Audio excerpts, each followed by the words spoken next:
अस्सलामुअलैकुम नाजरीन, मैं हूं आपका मेज़बान अली उस्मान भट्टू और आप देख रहे हैं पीएसपी केजी न्यूज़।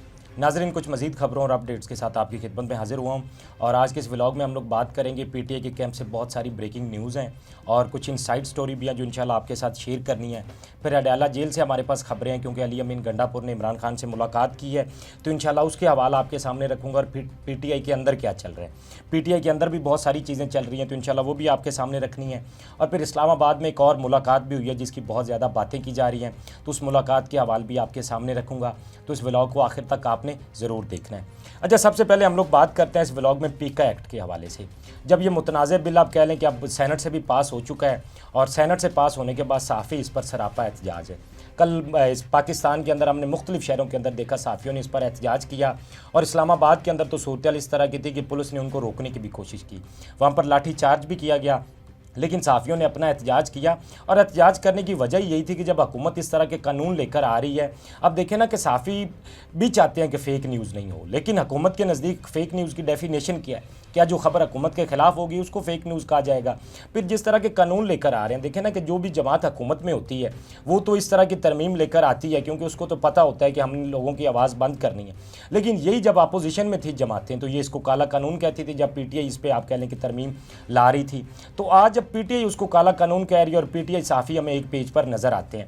अब इसके खिलाफ एहतजाज तो किया जा रहा है, लेकिन उसमें पीपी का भी एक रोल आया है सामने, और वो ये आया कि पीपी ने आप देखें कि कौमी असम्बली और सेनेट के अंदर तो वोट किया है और बाद साफ़ियों के साथ भी एहतजाज करते नज़र आते हैं। और फिर इस कैफियत को आप ही बताएं कि क्या कहेंगे, या पीटीआई इतने मासूम है कि उनको पता ही नहीं है कि आवाम को समझ आती है चीज़ें या नहीं आती। अब उन्होंने कहा जी कि सदर साहब इस पर साइन ना करें क्योंकि इस पर अभी बात करना बाकी है। तो हजूर, जब आप कौमी असम्बली के अंदर इसको वोट कर रहे थे, कौमी असम्बली की कमेटी से आपने इसको पास करवाया, फिर ये सेनेट की कमेटी के पास जाता है, सेनेट के अंदर आपने वोट दे दिए, तो तब आपको ख्याल नहीं आया। अब जब सदर साहब के साइन करने बाकी रह गए तो उन्होंने कहा जी कि इस पर बात होनी चाहिए। तो बेसिकली तो कह लें कि आवाम को या मीडिया को वो बेवकूफ़ बनाने की कोशिश कर रहे हैं और अब ये सिर्फ सदर साहब के साइन होना ही बाकी है। अब सदर साहब ने इस पर अभी तक तो साइन नहीं किया है, लेकिन ये जो पीका एक्ट है ये साफ़ियों के लिए नैब साबित होगा। नैब साबित इस तरह से होगा कि साफ़ियों को उठा पहले लिया जाएगा और फैसला बाद में किया जाएगा कि इनका करना क्या है। तो कुछ इस तरह की सूरत हाल है, इसीलिए साफ़ी इस पर एहतजाज करते भी नज़र आ रहे हैं और मीडिया के आप कह लें कि हेडलाइंस में भी इस बात को चलाया जा रहा है। पीटीआई के एहतजाज नहीं दिखाए जाते थे ना, लेकिन कम से कम इन एहतजाज को कवरेज दी जा रही है और जो मीडिया है वो इसको हेडलाइंस में भी आप कह लें कि इस पर बात की जा रही है। तो कुछ इस तरह की सूरत हाल है। अब सदर साहब के साइन बाकी हैं, फिर देखना होगा इसमें क्या कुछ होता है, इंशाल्लाह वो मैं आपके सामने रखूंगा। अब हम लोग थोड़ी सी बात करते हैं पार्लियामेंट के हवाले से। पार्लियामेंट के अंदर कल हुकूमती जो कमेटी है मुज़ाकराती, वो बैठे, उन्होंने इंतज़ार किया और 45 मिनट वो पीटीआई के लोगों का इंतज़ार करते रहे, लेकिन पीटीआई के लोग नहीं आए। बल्कि अखबार के अंदर कुछ इस तरह की हेडलाइंस भी चलाई गई कि हमारे पास पीटीआई के लिए एक बहुत अच्छी ऑफ़र है, तो पीटीआई को मुज़ाकरात के लिए आना चाहिए। अब वल्लाह आलम हुकूमत के पास उनके लिए क्या ऑफ़र है ये तो मुझे नहीं पता, लेकिन इस तरह की जब हेडलाइंस चलाई गई और उनका इंतज़ार भी करते रहे, 45 मिनट बैठे, लेकिन पीटीआई के लोग नहीं आए।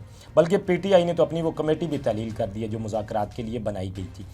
अब एक तरफ तो ये चीज़ें चल रही थी, दूसरी तरफ इस्लामाबाद के अंदर एक और मुलाकात की गूंज थी और वो मुलाकात की खबर दी है जी आमिर इलियास राना साहब ने। उन्होंने कहा जी कि इमरान खान को चुप कराने के लिए बैरिस्टर गौर साहब की एक और मुलाकात भी हुई है और वो ये चाहते हैं कि बस इमरान खान चंद दिन के लिए खामोश रहें तो सारी चीज़ें ठीक हो जाएंगी। उन्होंने बताया भी कि ये मुलाकात किसी बड़े से नहीं हुई है और मुलाकात के इम्कान भी हैं। तो आमिर इलियास राना साहब के बारे में आप भी बेहतर जानते हैं कि वो किन के करीबी बंदे हैं, तो ये उन्होंने खबर दी है। और उस खबर के बाद कुछ चीज़ें आप देखें ना कि एक पहली मुलाकात भी हुई थी और वो मुलाकात बैरिस्टर गौर साहब ने तो मीडिया को नहीं बताया था और उन्होंने कहा था कि ऐसी कोई मुलाकात नहीं। और वो फिर खबर ब्रेक कहाँ से हुई, इमरान खान साहब से, क्योंकि मीडिया की मौजूदगी में उन्होंने जेल के अंदर ये बात जब कर दी कि मुलाकात हुई है, तो फिर बैरिस्टर गौर साहब को भी ये बताना पड़ा मीडिया पर आकर कि मुलाकात हुई है। शायद मेरा नहीं ख्याल कि वो मुलाकात का बताना कोई मकसूद था, लेकिन वो खबर फिर इमरान खान के ज़रिए मीडिया तक आई और इस दफ़ा भी ये जो मुलाकात है इसकी भी मीडिया पर बातें की जा रही हैं। एक तरफ तो ये मुलाकात हुई है, एक मौलाना साहब से भी मुलाकात हुई है इस्लामाबाद के अंदर पीटीआई की, उसमें भी कुछ चीज़ें तय हुई हैं, लेकिन इस मुलाकात की जो आप कह लें कि गूंज ज़्यादा है। अब एक तरफ तो वो मुज़ाकरात, दूसरी तरफ ये मुलाकात, तो ये दोनों चीज़ें साथ साथ चल रही हैं। अब इमरान खान साहब ने कहा था जी कि इनसे हुकूमत से मुज़ाकरात नहीं हो सकते हैं क्योंकि ये मुज़ाकरात का सिर्फ ढोंग रचा रहे हैं। साथ ही उन्होंने ये कहा था कि हमने इनके साथ मुज़ाकरात शुरू ही इसलिए किए थे ताकि हम आवाम के सामने इनका असल चेहरा ला सकें, क्योंकि ये मुज़ाकरात का ढोंग कर रहे हैं, मुज़ाकरात का बहाना बना रहे हैं। हमने इनके साथ मुज़ाकरात करके आवाम को सारी चीज़ें वाज़ेह कर दी हैं कि ये कुछ भी नहीं कर सकते। अब देखें ना, हुकूमत ने कहा था जी कि हम कमीशन ही बना सकते हैं क्योंकि इसमें कानूनी गुंजाइश नहीं है, तो हुकूमत के लिए कानून कानून मेरा नहीं ख्याल कि कोई मैटर करता है। अब ये वही हुकूमत है, देखे ना कि जो 90 दिन में इलेक्शन होने थे क्या इन्होंने करवाए, और फिर कितने कानून इन्होंने अपने पैरों थले रोन दिए जो इनके रास्ते में रुकावट थे, इन्होंने तरमीम करके वो कानून ही ख़त्म कर दिए। तो कानून इनके लिए मैटर नहीं करता। और पीटीआई ने बड़े वाज़ह कहा था कि अगर कमीशन नहीं बनाया जाता तो कोई मुज़ाकरात नहीं है। अब जब कमीशन नहीं बनाया जाएगा तो पीटीआई तो फिर मुज़ाकरात के लिए हुकूमत के साथ तो कभी भी तैयार नहीं है। अब हुकूमत ने एक तरफ एक और बात भी की, उन्होंने कहा 31 जनवरी तक हम इनका वेट करेंगे कि ये मुज़ाकरात के लिए हमारे साथ आके बैठे। अब 31 जनवरी की डेडलाइन भी इमरान खान साहब ने दे रखी थी, तो उसी डेडलाइन को बरकरार रखते हुए या सादिक साहब ने कहा कि हम 31 तक इनका वेट करेंगे।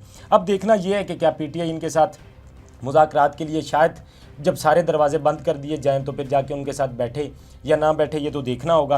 बहरहाल जो मौलाना फजलुर रहमान से इस्लामाबाद के अंदर मुलाकात हुई है, उस मुलाकात में भी ये तय किया गया कि हम मिलकर चलेंगे और कोई भी सख्त बयानात नहीं आएंगे, ना ही अली अमीन गंडापुर या पीटीआई के लोग जो पहले सख्त बयान दे रहे थे उस तरह के सख्त बयानात नहीं आएंगे, और उन्होंने मिलकर चलने का फैसला किया है। अच्छा जी, अभी हम लोग थोड़ी सी बात करते हैं इमरान खान साहब और अली अमीन गंडापुर की जो मुलाकात हुई है वो काफ़ी तवील मुलाकात थी। ये तकरीबन शाम से पहले गए और देर तक वो मुलाकात जारी रही, और तकरीबन जब अंधेरा हो चुका था तो अली अमीन गंडापुर वहाँ से निकले। एक तो इमरान खान साहब ने कुछ टास्क दिए हैं, उन्होंने कहा है कि कुछ नए चेहरों को जो है सामने लाया जाए और पीटीआई को जो है दोबारा से मुतहर्रिक किया जाए, एक्टिव किया जाए ताकि हम काम कर सकें। और फिर अली अमीन गंडापुर के हवाले से बहुत सारी बातें की जा रही थी, तो एक इमरान खान साहब ने उसको भी क्लियर किया है। उन्होंने कहा जी कि लोग अली अमीन गंडापुर को हटाने के हवाले से गलत फहमियाँ फैला रहे हैं। गंडापुर ने खुद मुलाकात में बताया कि उन पर काम का बहुत बोझ है, उनकी नींद पूरी नहीं हो रही थी, तो गंडापुर की मर्ज़ी से खैबर पख्तूनख्वा का नया सदर मुकर्रर किया गया।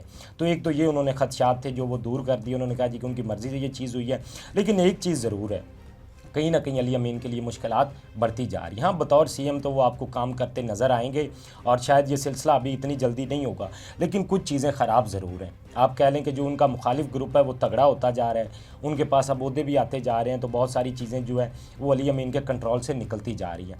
हाँ, जो हमें पीटीआई के ज़राए ने बताया कि अली अमीन गंडापुर के जो भी तहफ़्फ़ुज़ात थे। फिर एक और बात भी, अली अमीन गंडापुर ने इमरान खान साहब से कहा जी कि आपको पूरा इख्तियार है कि आप फ़ैसला कर सकते हैं, जो भी मेरे बारे में फ़ैसला करना हो। हाँ, वो करना फ़ैसला इमरान खान नहीं है, लेकिन फिर भी अली अमीन गंडापुर ने उनको इख्तियार ये दिया है। उन्होंने कहा कि आप मेरे हवाले से जो भी फ़ैसला करना चाहें वो फ़ैसला कर सकते हैं, और उसमें जो चीज़ें तय हुई फिर केपी के हाउस में जाके भी जितने भी अपने करीबी लोग थे अली अमीन गंडापुर के, उनसे भी उन्होंने मुलाकात की। और फिर इमरान खान ने अली अमीन गंडापुर से एक और बात भी की, उन्होंने कहा केपीके में आप आतिफ खान को साथ लेकर चलें, और जो भी मामला है उन्होंने कहा कि बुशरा बीबी के गिरफ्तार होने के बाद वहाँ पर कोई एहतजाज ही नहीं किया गया, तो इस हवाले से भी उन्होंने कुछ डायरेक्शंस दिए हैं अली अमीन गंडापुर को, जिस पर अब अली अमीन गंडापुर आपको काम करते भी नज़र आएंगे। और फिर पीटीआई के अंदर भी बहुत गड़बड़ चल रही है, और वो गड़बड़ किस हवाले से चल रही है, वो ये चल रही है कि जितने भी नए चेहरे थे जो इन दिनों में पीटीआई के आप कह लें कि सामने आए या जो फ्रंट फुट पर लड़ाई कर रहे थे, अब उनको जो है उनके खिलाफ साजिश शुरू की गई या पीटीआई के अंदर उनको बैक फुट पर लाने की कोशिश की जा रही है। और ये मैं को आपको खुद से बात नहीं कर रहा हूँ, बल्कि आप खुद भी इस पर तस्दीक कर ले सकते हैं। और इसकी मिसाल ये है कि देखें ना, मीना खान अफरीदी या शायद खटक हैं या सुहेल अफरीदी, ये ऐसे चेहरे थे या ऐसे नाम थे जो पीटीआई के लिए बहुत ज़्यादा काम कर रहे थे, बहुत ज़्यादा एक्टिव थे, और ये यंग चेहरे थे। अब जब ये एक्टिव थे तो अब इनको जो है वो बैक फुट पर लाने की कोशिश की जा रही है। पीटीआई के लोगों से भी जब कुछ हमारी बात हुई तो उन्होंने भी इस पर खदशात का इज़हार किया, और उन्होंने कहा कि ये आने वाले वक्त में ज़्यादा शिद्दत इख्तियार कर सकता है, और ये पीटीआई के लिए बड़ा ख़तरनाक है जो चीज़ें पीटीआई के अंदर चल रही हैं। बहरहाल अब देखना होगा कि इस पर क्या कुछ होता है मज़ीद, और ये कौन करने वाले हैं और ये सारी चीज़ें कैसे हो रही हैं। इंशाल्लाह ये तो मैं अगले व्लॉग में आपके सामने तफसीलात रखूँगा, लेकिन ये चीज़ें हो रही हैं और पीटीआई के अंदर ये चीज़ें चल रही हैं। और साथ ही साथ फिर पंजाब में आलिया हमज़ा को चीफ़ ऑर्गेनाइज़र खान साहब ने बताया था और उन्होंने बनाया था, और उन्होंने कहा था जी कि आप पार्टी को दोबारा से ऑर्गेनाइज़ करें। तो आलिया हमज़ा भी इस पर बड़ी एक्टिव हैं, उन्होंने भी मीटिंग बुलाई है और इस पे वो भी काम कर रही हैं, और वो भी कोशिश कर रही हैं कुछ नए चेहरों को सामने लाया जाए। और उनसे जो है जिस तरह से आप कह लें कि पीटीआई के जो लोग पहले बिल्कुल आप कह लें कि बैक फुट पर थे, कोई काम नहीं कर रहे थे और किसी वजूहात की वजह से कह लें कि आप वो साइड पर थे, अब उनको एक्टिव करने की कोशिश की जा रही है। और इस हवाले से अब बाकायदा आप कह लें कि काम शुरू हो गया है, और खान साहब ने ये कहा है कि जितने भी नए चेहरे हैं उनको सामने लाया जाए। अच्छा, ये तो पीटीआई के जो अंदर की खबरें हैं उस हवाले से कुछ मैंने आपको बताया। फिर जो पहले एक कमेटी बनाई गई थी इंटरनेशनल अफेयर्स की खान साहब ने, जब कल अब खान साहब के पास लोग गए तो बड़ा गुस्सा हुए। उस कमेटी को लेकर जो रऊफ़ हसन की सरबराही में बनाई गई थी, उसमें सिर्फ एक ओवरसीज़ का नाम शामिल किया गया था। तो खान साहब इस पर बड़े गुस्सा हुए और उस कमेटी को तहलील कर दिया गया और नई कमेटी का नोटिफिकेशन भी बड़ी जल्दी जो आप कह लें कि वो PTI की जानिब से आ गया था। और वो इमरान खान की हिदायत पर जो फ़ॉरेन अफेयर और बैनुल अक़वामी तल्लुकात के लिए नई कमेटी तश्कील दी गई है, उसमें जुल्फ़ी बुखारी हैं जिनको कन्वीनियर बनाया गया है, साजिद बरकी साहब का नाम शामिल है, शहबाज गिल साहब हैं, आतिफ खान साहब ये उसके मेंबर मुकर्रर किए गए और साथ ही साथ जुल्फ़ी बुखारी को बैनुल अक़वामी तल्लुकात और मीडिया के लिए इमरान खान का एडवाइज़र भी मुकर्रर किया गया। तो अब ये कमेटी जो बनाई गई, देखें ना, जुल्फ़ी बुखारी साहब जो कि आप इंटरनेशनल सतह पर PTI की एक आवाज़ थे और इंटरनेशनल मीडिया को भी उन्होंने इंगेज करना होता था और जितने भी मामला थे वो देख रहे थे। जो पहली कमेटी थी उसमें जुल्फ़ी बुखारी साहब का नाम ही शामिल नहीं था, तो इस दफ़ा उनको कन्वीनियर बनाया गया। तो ये खान साहब की हिदायत पर दोबारा से कमेटी तश्कील दी गई है और इसमें ओवरसीज़ का ही नाम शामिल किया गया, वो इस पर काम करेंगे। और मुकामी सतह पर भी एक 3 लोगों की कमेटी बनाई गई है, जिसमें आप कह लें कि रऊफ़ हसन साहब हैं या सलमान अकरम राजा, एक और नाम शामिल किया गया। वलीद इकबाल का पहले उसमें नाम था लेकिन वो निकाल दिया गया। तो ये कुछ आप कह लें कि मज़ीद डेवलपमेंट हुई हैं इसमें, जो मैं आपके सामने रख रहा हूँ। अब ये कमेटी जो है इसको खान साहब ने कुछ टास्क दिए हैं नए, और क्योंकि मैंने आपको पहले भी बताया था कि खान साहब ने कहा है कि बैनुल अक़वामी सतह पर ज़रा इस आवाज़ को ज़्यादा उठाया जाए, क्योंकि पाकिस्तान के अंदर जब उनको तवक्को है कि हमें इंसाफ नहीं मिल रहा और जो कुछ यहाँ पर अदलिया का हाल कर दिया गया, तो इसको बैनुल अक़वामी सतह पर ज़रा उजागर किया जाए। अच्छा जी, जो अगली खबर है वो हमारे पास इस्लामाबाद हाई कोर्ट से, और वो है तोशाखाना 2 के हवाले से जो खान साहब की अपील जो है वहाँ पर की गई थी। अब वो जो केस है वो जज राजा मिनाज साहब के सामने लगा था, तो उस पर खान साहब ने तहफ़्फ़ुज़ात का इज़हार किया। उन्होंने कहा जी कि वो मेरा केस ना सुने तो ये ज़्यादा बेहतर है। उसकी वजूहात भी उन्होंने बताई। उन्होंने कहा जी, अरशद मिनाज साहब का जो सगा भाई है वो 9 मई के मुकदमात में और GHQ हमला केस में मेरे खिलाफ वकील है। अब देखें ना कि जब उनका सगा भाई खान साहब के खिलाफ वकील है और खान साहब के खिलाफ दलाइल दे रहा है, फिर उनके भाई के सामने ये केस लेके जाना, और ये नए जज हैं जिनकी कह लें कि अब इनको हाई कोर्ट के अंदर लाया गया है और 26वीं आईनी तरमीम के ज़रिए लाया गया। तो खान साहब ने एक ये भी कहा है कि हम 26वीं आईनी तरमीम को भी नहीं मानते हैं, और ये जो जज हैं ज़ाहिर बात है इनको हुकूमत ला रही है, हुकूमत इनको वोट करती है, तो ये जज के तौर पे आके अपने फ़राइज़ सर अंजाम देते हैं। तो उन्होंने कहा कि हुकूमत हमारे खिलाफ है और 26वीं आईनी तरमीम को हम वैसे ही नहीं मानते हैं, तो हम इस जज साहब को चाहते हैं कि ये हमारा केस ना सुने, इससे अलग हो जाए। तो उसके बाद क्या है कि जज साहब तो वो केस से अलग हो गया, लेकिन उन्होंने इसका फ़ैसला भी महफूज किया है। अब फैसले में मज़ीद चीज़ें सामने आएंगी कि उन्होंने क्या लिखा है, या हो सकता है कि वो इस केस से साइड पर हो जाएं और ये किसी आप कह लें कि नए जज के सामने एक केस दोबारा से जाए। बहरहाल ये देखना होगा इसमें क्या चीज़ होती है। फिर बुशरा बीबी ने भी कहा कि उनको भी इससे तहफ़्फ़ुज़ात हैं, और उन्होंने भी अपने वकला से कहा, और वकला ने कहा जी कि अगर फिर आप ये केस को सुनेंगे तो जो हमारे तहफ़्फ़ुज़ात हैं फिर हम उसको केस को जो है फ़ाइल करेंगे। तो एक दफ़ा तो अब ये कह लें कि मामला ठप हो गया। अब देखना होगा इसमें मज़ीद क्या पेश रफ्त होती है, इंशाल्लाह वो भी मैं आपके सामने रखूँगा। और एक और फ़ैसला किया अब इमरान खान साहब ने, और वो फ़ैसला उन्होंने ये किया, उन्होंने कहा जी कि जो मौजूदा चेयरमैन नैब हैं और जज नासिर जवेद हैं, जिन्होंने खान साहब के ख़िलाफ़ अल-कादर में फ़ैसला दिया था और जिसकी कारकर्दगी उन्होंने कहा जी कि सुप्रीम कोर्ट के फ़ैसले में भी सबके सामने है। सुप्रीम कोर्ट का जो आप कह लें कि जज नासिर जवेद के ख़िलाफ़ रिमार्क्स हैं, उन्होंने कहा जी कि वो भी मौजूद हैं और इस मामले में कानूनी चारागोई करूँगा और इसको देखूँगा। और नैब का मकसद उन्होंने कहा जी कि पाकिस्तान का लूटा हुआ पैसा वापस निकलवाना है, ना कि सियासी इंतकाम की घर से एस्टेब्लिशमेंट का आलाकार बनना है। तो अब ये उन्होंने फ़ैसला किया कि जज नासिर जवेद और जो नैब चेयरमैन है उनके खिलाफ वो कानूनी कार्रवाई करेंगे, और इसमें भी जो इंशाल्लाह पेश रफ्त होंगी वो आपके सामने रखूँगा। और आप भी अपने फीडबैक से मैं ज़रूर आगाह कीजिएगा। अब तक के लिए इतना ही। अपने मेज़बान को दीजिए इजाज़त।